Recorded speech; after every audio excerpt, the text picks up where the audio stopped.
നിമിഷപ്രിയ എന്ന പേര് രാജ്യം കേൾക്കാൻ തുടങ്ങിയിട്ട് നാളുകളേറെയായി. യമൻ പൗരനെ കൊലപ്പെടുത്തിയ കേസിൽ വധശിക്ഷ വിധിക്കപ്പെട്ട് ജയിലിൽ കഴിയുന്ന നിമിഷപ്രിയയുടെ മോചനത്തിനായി ഏതാണ്ട് 8 വർഷത്തോളമായി ആ കുടുംബം നടത്തുന്ന നിയമ പോരാട്ടവും നമ്മൾ കണ്ടതാണ്.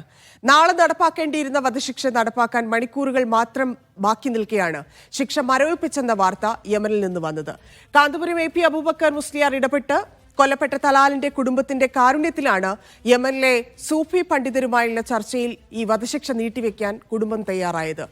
ആ കേസിന്റെ നാൾ വഴിയാണ് നമ്മൾ ആദ്യം പരിശോധിക്കുന്നത്. അതിനുശേഷം അവിടെ നടന്ന ചർച്ചകളെക്കുറിച്ചും ഒപ്പം എന്ത് തീരുമാനത്തിലേക്ക് ഇപ്പോൾ എത്തിയിരിക്കുന്നു, ഇനിയുള്ള ചർച്ചകൾ എങ്ങനെയായിരിക്കും എന്നതിനെക്കുറിച്ചും ഒക്കെ നമുക്ക് പരിശോധിക്കാം. ആദ്യം ആ നിയമ പോരാട്ടം തുടങ്ങിയത് ഞാൻ നേരത്തെ പറഞ്ഞതുപോലെ 8 വർഷമായി. 8 വർഷത്തെ നിയമ പോരാട്ടമായിരുന്നു അവിടെ തുടങ്ങിയിരുന്നത്. നമുക്കതിന്റെ വിശദാംശങ്ങൾ കൂടി പരിശോധിക്കാം. ആ പോരാട്ടം 8 വർഷമായെങ്കിലും നിമിഷപ്രിയയെ സംബന്ധിച്ച് യമനിലേക്ക് എത്തുന്നത് 2012-ലാണ്. അതായത് നിമിഷപ്രിയയും ഭർത്താവുമാണ് യമനിലെത്തുന്നത്. പാലക്കാട് സ്വദേശിയാണ്. കൊല്ലങ്കോട് തേക്കിൻചിറ എന്ന സ്ഥലത്തെ സ്വദേശിയാണ് നിമിഷപ്രിയ. 2012-ൽ നിമിഷപ്രിയ യമനിൽ നഴ്സായാണ് ജോലിക്ക് പോയത്. ഭർത്താവ് സ്വകാര്യ സ്ഥാപനത്തിലും നിമിഷ ക്ലിനിക്കിലും ജോലി നേടിയാണ് യമനിലേക്ക് പോകുന്നത്. അതിനിടെ യമൻ പൗരനായ തലാൽ അബ്ദുൾ മഹദിയെ പരിചയപ്പെടുകയും ഇരുവരും ചേർന്ന് കച്ചവട പങ്കാളിത്തത്തോടെ ഒരു ക്ലിനിക്ക് തുടങ്ങാനുമുള്ള തീരുമാനമെടുക്കുന്നു. പിന്നീടാണ് ഈ യമൻ പൗരൻ തലാൽ അബ്ദുൾ മഹദിക്കൊപ്പം ക്ലിനിക്ക് തുടങ്ങുന്നത്. അതായത് യമൻ പൗരന്റെ ഉത്തരവാദിത്തത്തോടെ അല്ലാതെ അവിടെ ഒരു ക്ലിനിക്ക് ആരംഭിക്കുക എന്നത് പോസിബിൾ അല്ലാത്തതുകൊണ്ടാണ് ഇദ്ദേഹത്തെയും സഹായത്തിന് തേടിയത്. ബിസിനസ് തുടങ്ങാനുള്ള നിമിഷയും ഭർത്താവും അവരുടെ സമ്പാദ്യമെല്ലാം ഇദ്ദേഹത്തിന് കൈമാറി എന്നാണ് മനസ്സിലാക്കുന്നത്. ആ ബിസിനസ്സിൽ കൂടുതൽ പണം ആവശ്യമുള്ളതിനാൽ നിമിഷയും ഭർത്താവും കുഞ്ഞുമൊത്ത് പിന്നീട് നാട്ടിലേക്ക് വന്നു. നാട്ടിൽ നിന്ന് യമനിലേക്ക് തിരിച്ചു പോയത് നിമിഷ മാത്രമായിരുന്നു. നിമിഷപ്രിയ പോയതിനു ശേഷം യമനിലേക്ക് തിരിച്ചു പോകാനായിരുന്നു ഭർത്താവ് ടോമി ഉദ്ദേശിച്ചിരുന്നത്. പക്ഷേ യമൻ സൗദി യുദ്ധമൊക്കെ ആ സമയത്തായിരുന്നു. തുടർന്ന് ആ യാത്രയും മുടങ്ങുകയായിരുന്നു. പിന്നീടാണ് നിമിഷയെ കല്യാണം കഴിച്ചെന്ന ഒരു വ്യാജരേഖ തലാൽ ഉണ്ടാക്കുന്നത്. അത് ബിസിനസ് പങ്കാളി എന്ന നിലയിൽ ആദ്യം മാന്യമായിട്ടൊക്കെ തലാൽ ഇടപെട്ടിരുന്നു. ഇല്ലെങ്കിൽ ആ സ്വഭാവത്തിൽ പ്രശ്നമുണ്ടായിരുന്നില്ല. പിന്നീട് പക്ഷേ പ്രതീക്ഷിക്കാത്തൊരു രീതിയിലേക്ക് അത് മാറി എന്നാണ് നമുക്കറിയാൻ സാധിച്ചത്. ഒരു വ്യാജ വിവാഹ സർട്ടിഫിക്കറ്റും ഫോട്ടോയും ഇതുമായി ബന്ധപ്പെട്ട് അയാൾ ഉണ്ടാക്കിയിരുന്നു എന്നാണ് അറിയുന്നത്. പിന്നീട് പാസ്പോർട്ടും പണവും എല്ലാം തട്ടിയെടുത്തു എന്നുകൂടി കോടതിയെ നിമിഷപ്രിയ അറിയിച്ചിരുന്നു. 2015-ലാണ് നിമിഷപ്രിയ ഒരു മാസത്തെ അവധിക്ക് നാട്ടിലേക്ക് വന്നപ്പോൾ. അപ്പൊ തലാലും കൂടെ വന്നിരുന്നു എന്നാണ്. അതിന്റെ ഫോട്ടോസൊക്കെ നമ്മൾ ഇതിനു മുൻപ് ഈ കേസ് പരിഗണിക്കുന്ന സമയത്തൊക്കെ കണ്ടതാണ്. അപ്പം ആ സന്ദർശനത്തിനിടെയാണ് വീട്ടിൽ വെച്ച് നിമിഷയുടെ വിവാഹ ഫോട്ടോ മോഷ്ടിക്കുകയും അതിൽ പിന്നീട് കൃത്രിമത്വം ചെയ്ത് തലാലുമായുള്ള വിവാഹ ഫോട്ടോയാക്കി മാറ്റുകയും ചെയ്തു എന്നൊക്കെയാണ് നിമിഷപ്രിയയ്ക്ക് വേണ്ടി സുപ്രീം കോടതിയിൽ നൽകിയ റിട്ട് ഹർജിയിലൊക്കെ ഉണ്ടായിരുന്നത്. അപ്പൊ ഇവർ രണ്ടുപേരും ചേർന്ന് ആരംഭിച്ച ആ ക്ലിനിക്കിലെ വരുമാനം മുഴുവൻ തലാൽ സ്വന്തമാക്കാൻ ശ്രമിച്ചു എന്നായിരുന്നു അതിലുണ്ടായിരുന്നത്. തലാൽ ക്രൂരമായി മർദ്ദിച്ചിരുന്നു എന്നുള്ളതാണ് മറ്റൊരു. അതായത് ക്രൂരമായി മർദ്ദിക്കുക മാത്രമല്ല ചൂഷണം ചെയ്യുകയും ചെയ്യും, സാമ്പത്തികമായിട്ട് ഉൾപ്പെടെ ചൂഷണം ചെയ്യുകയും ചെയ്തു എന്നൊക്കെ നേരത്തെ തന്നെ പറയുന്നുണ്ട്. തലാലിന്റെ കീഴിൽ നിരന്തരമായി അവർ മാനസികമായും ശാരീരികമായിട്ടുമുള്ള പീഡനങ്ങൾ നിമിഷയ്ക്ക് ഏറ്റുവാങ്ങേണ്ടി വന്നിരുന്നു എന്നാണ് പറയുന്നത്. തോക്കൻ മുനിയിലൊക്കെ വെച്ച് വധഭീഷണി തനിക്ക് നേരെ ഉണ്ടായിരുന്നു എന്നൊക്കെ നിമിഷപ്രിയ കോടതിയിൽ പറഞ്ഞിട്ടുണ്ട്. അപ്പം നിമിഷപ്രിയയുടെ പാസ്പോർട്ടും തട്ടിയെടുത്ത തലാലിന്റെ ആ അനുവാദമില്ലാതെ അവർക്ക് രാജ്യത്ത് നിന്ന് പോകാൻ കഴിയില്ല. കാരണം പാസ്പോർട്ട് ഇല്ലാത്തതുകൊണ്ട് അവരവിടെ കുടുങ്ങിപ്പോയൊരു പ്രശ്നമായിരുന്നു. ഭർത്താവ് നാട്ടിലുമായിരുന്നു. അപ്പൊ ഈ പീഡനം സഹിക്കവയ്യാതെ നിമിഷപ്രിയ സന പോലീസിൽ പരാതി നൽകിയെന്നറിയുന്നു. എന്നാൽ തലാലിനെതിരെ നടപടി സ്വീകരിക്കുന്നതിന് പകരം പോലീസ് നിമിഷപ്രിയയെ അറസ്റ്റ് ചെയ്തു എന്നാണ് നമുക്കറിയാൻ സാധിച്ചത്. 6 ദിവസമാണ് നിമിഷപ്രിയ കസ്റ്റഡിയിൽ കഴിഞ്ഞത്. ജയിലിൽ നിന്ന് പുറത്തേക്ക് വന്ന നിമിഷപ്രിയയ്ക്ക് വീണ്ടും ക്രൂരമർദ്ദനം നേരിടേണ്ടി വന്നു. അധികൃതർക്കൊക്കെ പരാതി നൽകി നിമിഷപ്രിയയെ അദ്ദേഹം മർദ്ദനത്തിന് ഇരയാക്കി എന്നൊക്കെയുള്ളത്. പക്ഷേ ജീവൻ അപകടത്തിലാകും എന്നൊരു ഘട്ടം വന്നപ്പോഴാണ് ഈ മതിയെ അപായപ്പെടുത്താൻ ശ്രമിച്ചത് എന്ന് നിമിഷപ്രിയ കോടതിയിൽ വാദിക്കുകയും ചെയ്തിരുന്നു. പിന്നീട് 2017 ജൂലൈ 25-ാണ് തലാൽ അബ്ദുൾ മഹദി കൊല്ലപ്പെട്ടത്. അതായത് ഈ പുതുതായി തുടങ്ങിയ ക്ലിനിക്കിലെ സാമ്പത്തിക കാര്യങ്ങളിൽ തുടങ്ങിയ തർക്കം, മർദ്ദനം, അകൽച്ച, നിയമ നടപടികളുമൊക്കെയാണ് ഈ തലാലിനെ കൊല്ലുന്നതിലേക്ക്, അതായത് മയക്കുമരുന്ന് കുത്തിവെക്കുന്നതിലേക്ക് നിമിഷപ്രിയയെ എത്തിച്ചത്. തലാൽ വഞ്ചിച്ചു, ലക്ഷക്കണക്കിന് രൂപ തട്ടിയെടുത്തു, പാസ്പോർട്ട് പിടിച്ചുവെച്ച് നാട്ടിൽ വിടാതെ പീഡിപ്പിച്ചു, ലൈംഗിക വൈകൃതങ്ങൾക്കിരയാക്കി, തോക്കു ചൂണ്ടി ഭീഷണിപ്പെടുത്തി. ഇതെല്ലാം ചെയ്തു എന്ന് നിമിഷപ്രിയയുടെ സഹപ്രവർത്തകയായിരുന്ന ഹനാൻ എന്ന യമനി യുവതിയും മഹദിയുടെ മർദ്ദനത്തിന് നിരന്തരം ഇരയായിട്ടുണ്ട്. ഇതെല്ലാം പിന്നീട് കോടതിയിൽ പറഞ്ഞതുമാണ്. തുടർന്ന് ഈ സനയിലെ ജയിൽ വാർഡനിൽ നിന്ന് ലഭിച്ച നിർദ്ദേശപ്രകാരമാണ് നിമിഷ തലാലിനെ മരുന്ന് കുത്തിവെച്ച് മയക്കി രക്ഷപ്പെടാൻ ശ്രമിച്ചത്. ആദ്യം കുത്തിവെച്ച മരുന്ന് ഫലപ്രദമായിരുന്നില്ല. തലാൽ മയക്കുമരുന്നിന് അടിമയായതിനാലാണ് നിമിഷ നൽകിയ മരുന്ന് ഫലിക്കാതിരുന്നത്. മയക്കാനായി വീണ്ടും മരുന്ന് കുത്തിവെച്ചതാണ് മരണത്തിലേക്ക് നയിച്ചത്. ഓവർഡോസാണ് കാരണമെന്ന് ആക്ഷൻ കൗൺസിൽ നൽകിയ ഹർജിയിൽ പറയുന്നുണ്ട്.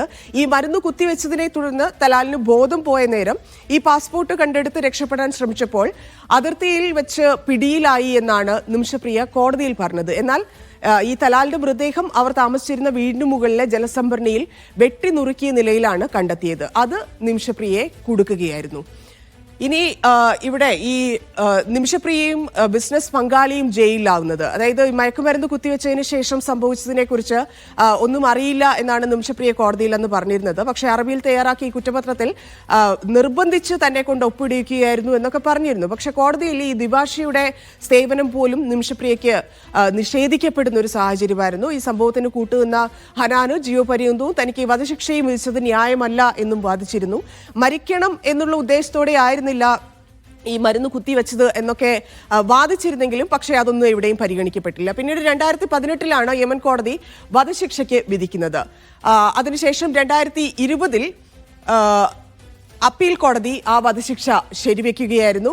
അപ്പീൽ പോയെങ്കിലും യമനിലെ അപ്പീൽ കോടതിയും ആ വധശിക്ഷ 20 ശരിവെച്ചു. പിന്നീട് കുടുംബത്തിന്റെ നിവേദനം യമൻ സർക്കാർ പരിഗണിച്ചില്ല. ശിക്ഷ ഇളവ് ചെയ്യണമെന്നൊക്കെ ആവശ്യപ്പെട്ടാണ് നിമിഷപ്രിയയുടെ അമ്മ കേന്ദ്ര സംസ്ഥാന സർക്കാരുകൾ മുഖേനയൊക്കെ യമൻ സർക്കാരിന് നിവേദനം നൽകിയിരുന്നത്. പക്ഷേ അത് പരിഗണിച്ചില്ല. തുടർന്ന് നിമിഷപ്രിയ യമനിലെ സുപ്രീം കോടതിയെ സമീപിക്കുകയായിരുന്നു. 2021 നിമിഷപ്രിയ ഓഗസ്റ്റിൽ സേവ് നിമിഷപ്രിയ ആക്ഷൻ കൗൺസിൽ ഇവിടെ രൂപീകരിക്കുന്നത്. അതായത് ഇവരുടെ ഈ കാര്യങ്ങളെല്ലാം അറിഞ്ഞുകൊണ്ട് ഇവരെ രക്ഷപ്പെടുത്തണം എന്ന് പറഞ്ഞുകൊണ്ട് ഒരു ആക്ഷൻ കൗൺസിൽ രൂപീകരിച്ചു. പിന്നീട് 2023 സുപ്രീം കോടതി ഇവരുടെ ആവശ്യം തള്ളുകയായിരുന്നു. പിന്നീട് 2024 ഏപ്രിലാണ് അമ്മ പ്രേമകുമാരി യമനിൽ എത്തിയത്. അതായത് നമുക്കറിയാം കഴിഞ്ഞ വർഷമാണ് അമ്മ യമനിലേക്ക് മകളെ കാണണമെന്ന ആവശ്യത്തിൽ പോകുന്നത്. പിന്നീട് 2024 തന്നെ ജൂൺ മാസത്തിൽ യമനിലേക്ക് പണം കൈമാറാൻ കേന്ദ്ര അനുമതി ലഭിക്കുന്നു.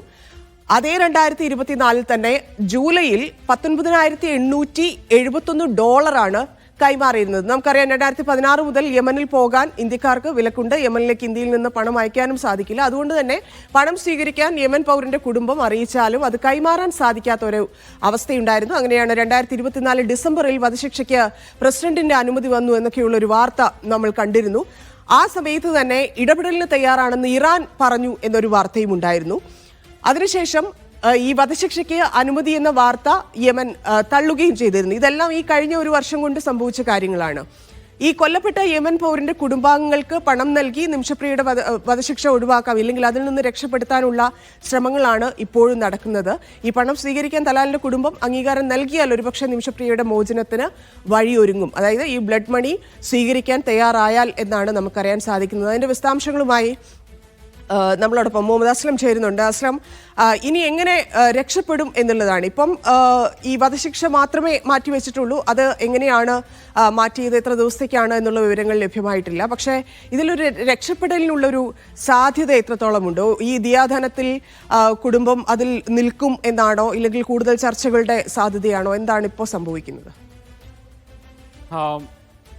ശരീഅത്ത് നിയമത്തിൻ്റെ അടിസ്ഥാനത്തിലുള്ള പ്രവർത്തിക്കുന്ന കോടതികളിൽ വധശിക്ഷയ്ക്ക് വിധിക്കപ്പെട്ടാൽ സാധാരണഗതിന് കൊലപാതകത്തിന് വധശിക്ഷയാണ് അതിൻ്റെ ശിക്ഷാവിധി, പരമാവധി ശിക്ഷാവിധി എന്ന് പറയുന്നത്. അന്തരത്തിന് ശിക്ഷ വിധിച്ചു കഴിഞ്ഞാൽ പിന്നെ ആരാണോ കൊല്ലപ്പെട്ടത് അവരുടെ കുടുംബം ഈ പ്രതിക്ക് മാപ്പ് നൽകിയാൽ മാത്രമാണ് വധശിക്ഷയിൽ നിന്ന് ഒഴിവാകുക. അപ്പോൾ അതുകൊണ്ട് തന്നെ ഈ കുടുംബം, തലാൽ എന്ന് പറയുന്ന തലാൽ മഹദിയുടെ കുടുംബം നിമിഷപ്രിയയ്ക്ക് മാപ്പ് നൽകുന്നു എന്നുള്ള കാര്യത്തിലേക്ക് എത്തിക്കുകയാണ് ശരിക്കും വേണ്ടത്. 2020 മുതൽ തന്നെ അതിനുള്ള ശ്രമങ്ങൾ നടന്നെങ്കിൽ പോലും ഈ കുടുംബത്തിനെ ആ അർത്ഥത്തിലേക്ക് ഒരു ടേബിളിന് മുന്നിൽ കൊണ്ടെത്തിക്കുന്നതിനും അല്ലെങ്കിൽ കൃത്യമായ ഒരു അതിലേക്ക്, അതായത് ഈ ഒരു മാപ്പ് നൽകുന്നതിലേക്ക് എത്തിക്കാനോ കഴിഞ്ഞിരുന്നില്ല. പലയിടത്തിൽ ഈ വലിയൊരു കോളിളക്കം സൃഷ്ടിച്ച, നേരത്തെ ധന്യ സൂചിപ്പിച്ചതുപോലെ വലിയ കോളിളക്കം സൃഷ്ടിച്ച ഒരു കൊലപാതകമായിരുന്നു. അതുകൊണ്ട് തന്നെ അവർ കുടുംബം തയ്യാറായിരുന്നില്ല. കുടുംബവും ആ ഗോത്രവും ആ പ്രദേശവും അത്തരമൊരു തയ്യാറായിരുന്നില്ല. അതേസമയം ഇപ്പോൾ കാന്തപുരത്തിൻ്റെ ഇടപെടൽ കൂടി ഉണ്ടായതെന്ന് വെച്ചാൽ ഉമർ ഹഫീലുമായി ബന്ധപ്പെട്ട വൃത്തങ്ങൾ അവിടെ എത്തുകയും അവിടുത്തെ പ്രധാനപ്പെട്ട ഇവരുടെ കുടുംബവുമായി ബന്ധപ്പെട്ട ചില പ്രധാനപ്പെട്ട ആൾക്കാരുമായി സംസാരിച്ചതിനെ തുടർന്ന് കുടുംബത്തെ ചർച്ചയിലേക്ക് കൊണ്ടുവരാൻ കഴിഞ്ഞു. ഇന്നലെയും ഇന്നും 2 ദിവസം തുടർച്ചയായി തന്നെ ചർച്ചകളിൽ അവർ പങ്കെടുത്തു. തലാൽ മഹദിയുടെ സഹോദരൻ തന്നെ ചർച്ചകളിൽ പങ്കെടുത്തു. ഈ ഒരു ചർച്ചകൾ പുരോഗമിക്കുന്ന പശ്ചാത്തലത്തിലാണ് കോടതി പിന്നെ ഈ വധശിക്ഷ നീട്ടിവെച്ചത്. കാരണം ഏതോ അർത്ഥത്തിൽ കുടുംബമായിട്ടുള്ള ചർച്ചകൾ പുരോഗമിക്കുന്ന സാഹചര്യത്തിലാണ് നീട്ടിവെച്ചത്. അതുകൊണ്ട് തന്നെ അനിശ്ചിതമായിട്ടാണ് നീട്ടിവെച്ചത്. അതുകൊണ്ട് തന്നെ ചർച്ചകൾക്ക് ഇനിയും സമയമുണ്ട് എന്നാണ് മനസ്സിലാക്കുന്നത്. എന്തായാലും ഈ പ്രതിനിധി സംഘം ഉമർ ഹഫീദിൻ്റെ പ്രതിനിധി സംഘം അവിടെ തുടർന്ന് ചർച്ചകൾ മുന്നോട്ട് പോകുമെന്നാണ് മനസ്സിലാക്കാൻ കഴിയുന്നത്. ഇതിൽ പലതരത്തിലുള്ള പ്രശ്നങ്ങളുണ്ട്. ഒന്ന്, കുടുംബത്തിൽ തന്നെ എല്ലാവർക്കും ഈ മാപ്പ് കൊടുക്കുന്നതിനോട് അനുകൂലമല്ല, കുറച്ച് ആൾക്കാർ മാത്രമാണ് അനുകൂലമാക്കാൻ കഴിഞ്ഞത്. അതുകൊണ്ട് തന്നെ അവർ ഈ ചർച്ചകൾ നടത്തുന്ന സഹോദരൻ വീണ്ടും കുടുംബാംഗങ്ങളോട് സംസാരിക്കുക, അങ്ങനെ കുറേ ആശയവിനിമയങ്ങൾ നടക്കുന്നുണ്ട്. അതുമാത്രമല്ല, പ്രാദേശികമായിട്ടും ഗോത്രവിഭാഗത്തിലൊക്കെ തന്നെയും വലിയ എതിർപ്പുകൾ ഉണ്ട്.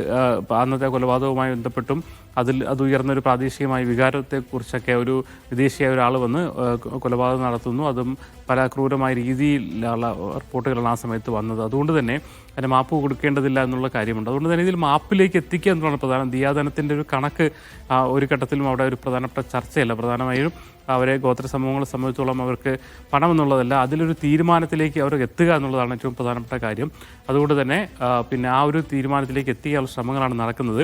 ഈ സമയം കിട്ടിയ സാഹചര്യത്തിൽ ഒരുപക്ഷെ നാളെ ചർച്ച തുടരുമെങ്കിൽ പോലും, ഒരുപക്ഷെ നാളെ നടത്തിയാൽ പോലും വേറെ ഘട്ടത്തിലേക്ക് ചർച്ചകൾ പുരോഗമിച്ചുകൊണ്ട് എത്തിക്കാൻ കഴിയുമെന്ന് കരുതുന്നു. മാത്രമല്ല, ഈ ഉമർ ഹഫീദ് ഈ കുടുംബത്തിലൊരു പ്രധാനപ്പെട്ട ഒരാളുമായിട്ടാണ് കണക്ഷൻ എത്തിയത്, അല്ലെങ്കിൽ അവരുമായിട്ടൊരു ബന്ധപ്പെട്ടാണ് ഈ ചർച്ചകളിലേക്ക് എത്തിച്ചത്. അതുകൊണ്ട് തന്നെ ഒരു പ്രധാനപ്പെട്ട ആൾ ഈ കുടുംബവുമായി നിരന്തരമായി സംസാരിച്ചുകൊണ്ട് ഒരു ഘട്ടത്തിൽ നിമിഷപ്രിയയ്ക്ക് മാപ്പ് നൽകുന്ന രീതിയിലേക്ക് വരും. വന്നു കഴിഞ്ഞാൽ സ്വാഭാവികമായിട്ടും കോടതിയിലേക്ക് ആ രേഖകൾ പോകുന്നു. പിന്നെ ദിയാദനം ആവശ്യപ്പെടുകയാണെങ്കിൽ അത് സംഘടിപ്പിക്കുക. അതിപ്പോൾ തന്നെ ഏറെക്കുറെ മലയാളികൾ പല സ്ഥലത്തായിട്ട് വാഗ്ദാനം നൽകിയിട്ടുണ്ട്. അബ്ദുറഹീമിൻ്റെ കുടുംബം അവർക്ക് വേണ്ടി പിരിച്ചതിൽ ഫണ്ട് ബാക്കിയുള്ളത് കൊടുക്കാമെന്ന് പറഞ്ഞിട്ടുണ്ട്. യൂസഫലി അടക്കമുള്ള പല പ്രമുഖരും അതിലേക്ക് വാഗ്ദാനം ചെയ്തിട്ടുണ്ട്. തീരുമാനമെടുത്താൽ അതിലേക്ക് ആ പണം വരികയും അങ്ങനെ അത് നൽകാനും കഴിയും. പിന്നെ അവിടെ നിന്ന് അങ്ങോട്ട് അത് കോടതിയുടെ നടപടി, അത് വധശിക്ഷ റദ്ദാക്കിയാൽ പോലും ആ ഒരു കുറ്റത്തിലുള്ള ശിക്ഷ ഉണ്ടാവും. ആ ശിക്ഷ കാലാവധി പൂർത്തീകരിച്ചുകൊണ്ട് നിമിഷപ്രിയയ്ക്ക് രക്ഷപ്പെടാൻ കഴിയും. എന്തായാലും ഇതുവരെ നടന്നതിൽ ഏറ്റവും പോസിറ്റീവായ ഒരു ഘടകം നടക്കുന്നുണ്ട്. എന്തായാലും പ്രതീക്ഷ വയ്ക്കാമെന്ന് തന്നെയാണ് പ്രതിനിധി സംഘത്തിൽ നിന്ന് ലഭിക്കുന്ന വിവരം. ശരി അസ്ലം, നിമിഷപ്രിയയുടെ മോചനത്തിനായി ഇടപെട്ടത് മനുഷ്യൻ എന്ന നിലയിലാണ് എന്നാണ് കാന്തപുരം AP അബൂബക്കർ മുസ്ലിയാർ പ്രതികരിച്ചിരുന്നത്. അദ്ദേഹത്തിന്റെ വാക്കുകൾ കേൾക്കാം. നിങ്ങൾ ഈ വിഷയത്തിൽ ഇടപെട്ട്